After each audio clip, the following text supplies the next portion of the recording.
And welcome to edition of AgostoAllElite Podcast Extra, where we do Dynamite predictions and our news. I mean, extra, I mean, previews. Right. We're gonna do this one Alright. final preview.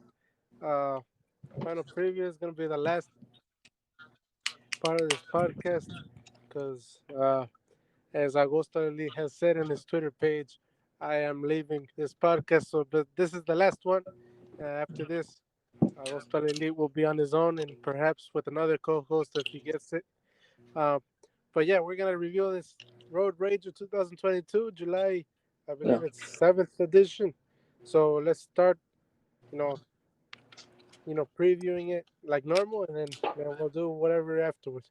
So we have AW card. There's a couple of things announced for tomorrow night's AW Dynamite. Uh, One of which is a 20-on-1 handicap match. Uh, it's called a class action handicap elimination match again with plaintiffs versus Wardlow. So that's 20-on-1, 20 plaintiffs versus Wardlow. And another match that is being advertised, All Atlantic Championship match in this tournament. It's a qualifying match for this fatal four way, um, and it's Ethan Page representing Canada versus the Bulgarian Miro, and then a hair versus hair match between Santana Ortiz and Chris Jericho.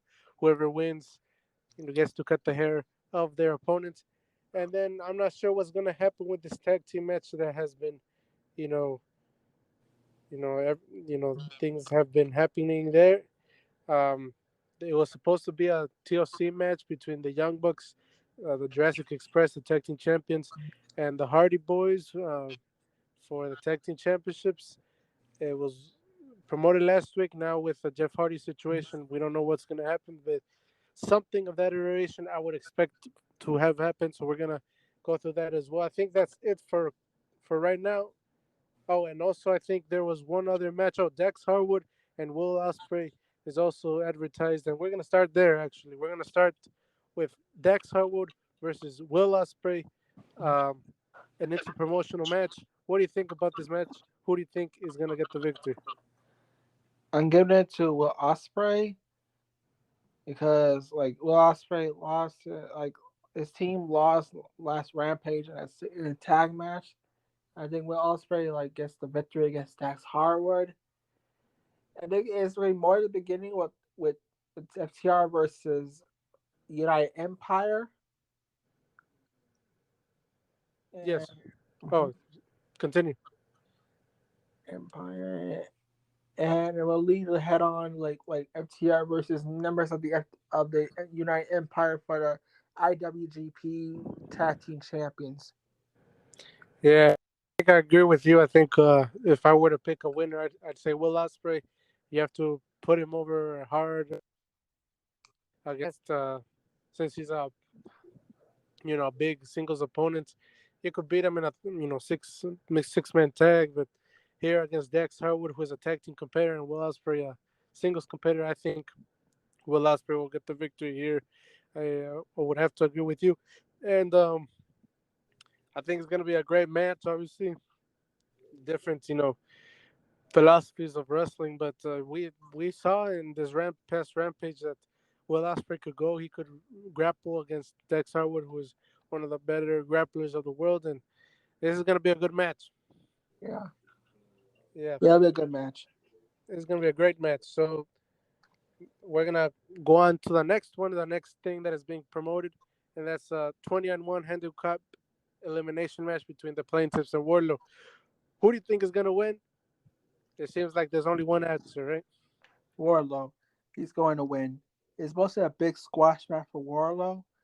They're slowly building him into the TNT Championship picture against Scorpio Sky, and Yeah. Oh, I want to see a Warlow versus Scorpio Sky rematch where Wardlow gets the title win against Scorpio Sky. right. Yeah, I think I also think that Wardlow is gonna get the win against these 20 plaintiffs. Obviously, we've seen Wardlow, get rid of the security guards and everything. Like if it were nothing, I'm not expecting anything different, unless there's some type of twist or whatever. But nah, but I think he's gonna win for sure, no matter what. Um, Wardlow did say that he's going after the TNT Championship, and he's one of those guys that maybe he is that next, TNT champion that everybody loves, and everybody seems to hate Scorpio Sky as TNT Championship champion at least. And I think Wardlow is going to be that next champion, um, to give that prestige back to that championship. And this is a good way to do it, just to keep on going with that momentum and you know showing his strength and everything. Yeah. Yep. Hmm. So the next thing would be Chris Jericho versus Ortiz in a hair versus hair match. Who do you think is getting shaved bald tomorrow night? I'm seeing Jericho shaving getting shaved bald because like the, Jericho's going balding with like he has top of his head. He's might getting shaved bald, but most likely I think Ortiz that gets shaved bald is a possibility. The Dorian Jericho getting shaved bald is a red herring, but most likely like like Ortiz to get shaved bald. Yeah, yeah. It's this one's a tight one. I don't know. I think people are kind of split on it, but I would say almost surely that Chris Jericho is gonna get shaved bald. Usually the heels lose these matches, but it could be anything. I mean, obviously, I could see Ortiz wanting to shave his head. Um, Chris Jericho, obviously, he is balding, and I would see why he would want a shaved head as well. But I'm going to, if I were to pick one of them, I'd say Chris Jericho. I would say Chris Jericho, and also he's really in tune with the lucha libre culture, the Mexican wrestling culture. So like, I'm sure this was his idea, and maybe he's going to, shave his head out of respect for that or something like that. I don't know, but I think Chris Jericho loses. I think Ortiz gets this win, and maybe he puts him over as well as he has put over Santana, for example, who now is a very credible talker because of Chris Jericho, very credible wrestler because of Chris Jericho. Maybe he'll do that the same thing for Ortiz. Yeah. Yep. So, and then this last advertised match is, or at least the currently advertised match is Ethan Page versus Miro for Atlantic qualifying match to Forbidden Door. Between Ethan Page and Miro, who do you see winning? I see. I'm most likely I'm going with Miro to win. Like Ethan Page is getting a win, like gets a win, like he's gonna be getting a win on Dark against Cesarian. So I see Miro getting the win on Dynamite tomorrow, advancing to the Forbidden Door. Right. Yeah, I think Miro is going to win as well, because obviously the fans would probably uh, not like the fact that Miro doesn't win. Obviously, there's going to be some type of uproar if he doesn't, and also like the pairing of Miro with Ishii, who I think is going to win out of the New Japan side. I think Ishii is going to be Ishii Miro, uh, and then Pac is already there, and I think Malachi Black is. Or I know Malachi Black is going to beat Penta because Penta can't go to Forbidden Door, so I know for a fact it's going to be Malachi Black, Pac. I think it's gonna be Miro, and I think to pair, Miro, you have to pair him with Ishii, which is a dream match, and you could have two dream matches: Pac versus Malachi Black and Miro versus Tomohiro Ishii, in one match. So kind of save some time there, I suppose. But yeah, that's our prediction Yeah. for that match. And then the final match, which is, we don't know what's going to happen with this match, but we're going to still talk about it, or what we think is going to happen with it, is this TLC match that was promoted last week between the tag team champions, the Jurassic Express, the Young Bucks, and the Hardy Boys. Um, we don't know what's going to happen. I guess my question is, what do you think is going to happen? What are they going to do after this Jeff Hardy, arresting situation, DUI situation? But Jeff Hardy's arrest, it was really horrible. Of the arrest, it was very horrible. Like Jeff Hardy should like take a break from wrestling and get help when he needed. Yeah, and an update like Tony Khan like indefinitely suspended Jeff Hardy without pay, and AEW is gonna help Jeff Hardy get into a rehab for substance abuse because Jeff Hardy really definitely needs the help, and he's not taking high risk moves, and that's causing him to drink more and getting himself in trouble. Yeah, yeah. So one would have to assume that the Hardy Boys, at least Jeff Hardy, isn't going to be part of this match. But yes, I saw that, and we don't know if the high risk moves are leading him to drink more, and I'm sure it's part of it. I don't know if it's the heart of the whole story, but I'm sure it's part of it. But yeah, so Jeff Hardy will probably, or most likely, actually, he's not going to be on at Dynamite tomorrow since he's suspended. So maybe they do something with Matt Hardy with someone else. Maybe Matt Hardy with Christian, which would make sense. Yeah, Matt Hardy with Christian, you know, I think that would. I just made that up right now, and that would actually make sense for Christian turning on Jungle Boy. yeah, I like that idea, but maybe you. I think I saw one post with Sean Rossap or Dave Meltzer, who I think was saying that a likely situation would probably be Lucha Brothers replacing the Hardy Boys, which you could have a modern day, you know, whatever the TLC was between the Ray, the whatever the whole TLC thing with in WWE in the 2000s. But yeah, this Jeff Hardy situation is very bad. Obviously, the third time in 10 years, and he's he needs help obviously, and AEW is out offering him the help, and it seems like he's gonna accept this help. But that's the important thing between in this thing because he needs to accept it. And last time he was offered it by WWE, he didn't accept it, and maybe he should have, but. Uh, Yeah, this is a bad situation. Obviously, we love Jeff Hardy. Jeff Hardy is part of everybody's childhood, but um, you know, yeah, things happen. It's life, and it's probably most hopefully it gets better. yeah. All right, so that's it for the preview. There's a lot Hmm. of news. I mean, that's that's part of the news. Jeff Hardy's part of the news. Hmm. There's been a lot of news. I don't know if you could figure, think of something about the news, or I could think of something about some news. Mm. Let's see. There's news. What's the Andrade Forbidden Door thing? Right, right. Do you want to start that off, or you want me to? Yeah.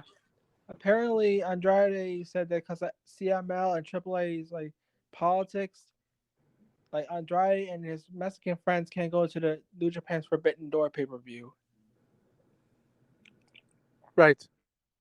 And Andrade posted a thing on Twitter saying that uh, AAA and MLL being the reasons why he can't be at the Forbidden Door, and obviously everybody was being excited because in Double or Nothing, um, he was he debuted El Toro Blanco Rush, who is a former Ingobernable. I guess they're still current Ingobernables, um, and you could have seen something between los Ingobernables de Mexico and los Ingobernables de Japón. Uh, but obviously that can't happen now because Andrade can't be there. Which I also mentioned that with the Lucha Brothers can't be there either because of their involvement with AAA, and and the thing also now with this Jeff Hardy situation, the Hardy Boys were supposed to wrestle for Triple Mania the Saturday, I believe, and you know now they're trying to they have to obviously replace that match, and they're thinking about FTR defending their AAA championships, tag team championships, and if they do, then that might muddy the waters with FTR competing in Forbidden Door, which surely the plans are to have them compete in Forbidden Door. But there's obviously a lot of politics. Obviously, Semelele has a big history with being very political. against AAA. Also, they have a working relationship with New Japan, and maybe they want to be the only Mexican promotion to send Mexican wrestlers over there. And obviously, if Mexican wrestlers that compete for AAA go to New Japan, that kind of defies the kind of deal with Semelele, But yeah, there's unfortunate for Andrade, for the Lucha Brothers, for potentially um, FTR, but what could we do about it? It's the business. They play their game. Right. Mm-hmm. Yeah, and Yeah. also I got another news. Um, the Thunder Rosa thing. Did you see this Thunder Rosa thing about? I forgot the word, but she was kind of purposely not selling well and not being cooperative in her match against Marina Shafir and sandbagging. That's the word, sandbagging. She was doing sandbagging, which is basically what I just said. Um, not selling well, making her opponent look a little bit of less quality by not moving or not being cooperative. What do you think about this? Like, do you see Thunder Rosa as a negative part of AW? What do you think about her sandbagging Marina Shafir? Her sandbagging. That gives me a change of opinion on Thunder Rosa. Like, she's a great wrestler, but sandbagging is not cool. We saw that before with like Eva Lee release, like Eva Lee's. Right. Right, right. Yeah. And it didn't go badly. It went badly. Yeah, no, that interestingly was also a match between Thunder Rosa and Ivelis. So she has some type of history with this. Um, I think Yeah. uh, Thunder Rosa, and I don't know. I think she's a great babyface. She caters to her fans, but she also wants to be the one on top all the time. And sometimes the Yeah. desperation might get to her, or it gets to a lot of people. But especially against someone like Marina Shafir, who's a proven UFC comeback fighter, who probably could you know beat her at something or whatever. But this is obviously it's unprofessional. It's not a good thing for anyone, because if you don't sell for Marina Shafir, you don't you act difficult for your opponent, and obviously your opponent is gonna be less, or your next opponents at least are gonna be less, adamant to sell your things, and this is bad for your business. It's bad for their business. It's bad for the business of AW. It's bad for the women's title in general. It doesn't look good at all in any situation, in any circumstance. And I think this is the thing that I don't really like about Thunder Rosa. Well, obviously, I'm of Mexican descent. I understand what to who she caters to, but sometimes her the intention it, and obviously sometimes those intentions are a little bit more selfish rather than you know uh, anything else. And I think it kind of she makes it too apparent. Obviously, a lot of wrestlers are very selfish, but a lot of wrestlers are very good in hiding that. But I don't know. I think the sandbagging doesn't have a place in wrestling today, because especially AW, it's a very communal environment, as everybody's supposed to be in it together now, since the tempers are flaring and everything, and everybody wants a spot and uh, needs to assure a spot. Um, these tactics are being used, I suppose. Yeah. Yeah. So this is, I guess, this is the end. Uh, Yes. I just want to say uh, thank you very much for having me here for this podcast, for having me in this. What was it, like 2 months Yeah. with you? A good time, a pleasure to be with you. You're Yeah. a great guy, man. You have good knowledge and everything, and it was great. Hopefully, in the future, maybe we'll do this again. But for now, Yeah. um, we're good. All right. All right. Thank you. All right. This is AgostoAllElite Podcast Extra. I'll see you on Saturday for my my AgostoAllElite Podcast with my new co-host. See ya later.